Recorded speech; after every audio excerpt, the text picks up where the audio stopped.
Alam nyo ba kung anong pagkakaiba ng nyog at ng makapuno? Eto, bibigyan ko kayo ng tip para malaman nyo kung nyog ang hawak ninyo o makapuno. Ang gagawin nyo lang ay aalugin nyo ito. Tapos papakinggan mo. Naririnig nyo? Ha? Parang may tubig sa loob, di ba? Okay, subukan naman natin yung isa. Wala akong naririnig. Pag wala kayong naririnig, ibig sabihin nun, makapuno yun. Kapag may naririnig kayong tubig dun sa loob, katulad nito,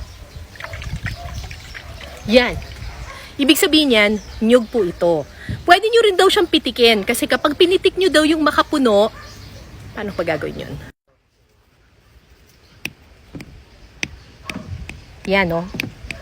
Pag pinitik nyo naman yung isa, oh, iba yung sound, di ba? So, feeling ko, ito yung nyog at ito yung